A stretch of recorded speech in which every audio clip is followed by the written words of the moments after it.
Eu estou aproveitando esse intervalinho aqui do Papo de Graça, onde a gente está falando sobre psicopatia, para bater esse rápido papo à beira do lago contigo, exatamente sobre esse tema. Até porque quando a gente fala em psicopatia, o que vem em mente são casos extremos, como por exemplo esse trágico episódio que aconteceu recentemente nos Estados Unidos, onde um estudante de medicina entrou no cinema atirando, matando gente, ferindo tantas outras. Isso infelizmente aconteceu no Brasil há alguns anos também, coincidentemente com um estudante de medicina num shopping em São Paulo, matou gente no cinema. O caso do ano passado do atirador da escola no Rio de Janeiro, que também atirou, matando gente numa sala de aula, e infelizmente isso é recorrente, especialmente nos Estados Unidos. Essa é a imagem dessa patologia do psicopata, quando nós falamos sobre isso. Acontece que a psicopatia não está presente somente nesses casos em indivíduos, mas ela está presente em sistemas. Nós vivemos num sistema contaminado por esse espírito psicopata. O sistema econômico, o sistema político, o sistema religioso, o sistema empresarial muitas vezes é regido por esse olhar que desconsidera o dado elemento humano, o indivíduo. Ele trabalha com jogos de poder, com números, com sistemas de estatísticas. E isso vai produzindo olhares e mentes e espíritos e pessoas e atitudes e caminhos cada vez mais talhados por essa matelar da psicopatia. Quando você anda num mundo como esse, num fluxo como esse, cada vez mais trabalhado por essa patologia, a tendência é que você vá se tornando um, sem perceber, até como meio de sobrevivência.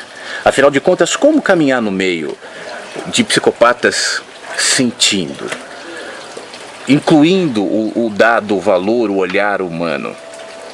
Se torna cada vez mais complicado e excludente, você vira um peixe fora d'água. É por isso que tantas pessoas hoje em dia, isso é um dado do IBGE, se decepcionam com a religião até. Eu incluí, talvez você se assuste quando eu incluo a religião nesse elemento psicopata, eu não me refiro a nenhuma específico. E obviamente eu não estou generalizando também, mas é um espírito presente, afinal de contas ela coloca dogmas em cima do humano.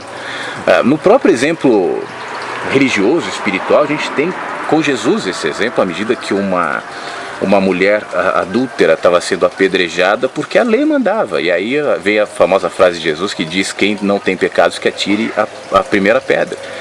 Esse é um olhar psicopata.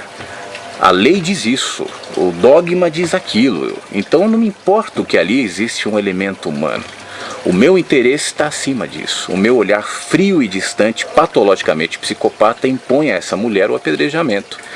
Portanto, para a gente concluir esse rápido papo nosso aqui, o que eu queria lhe propor é que você não perca essa dimensão do humano, ainda que o sistema que você esteja inserindo muitas vezes lhe exija ou lhe conduza para isso.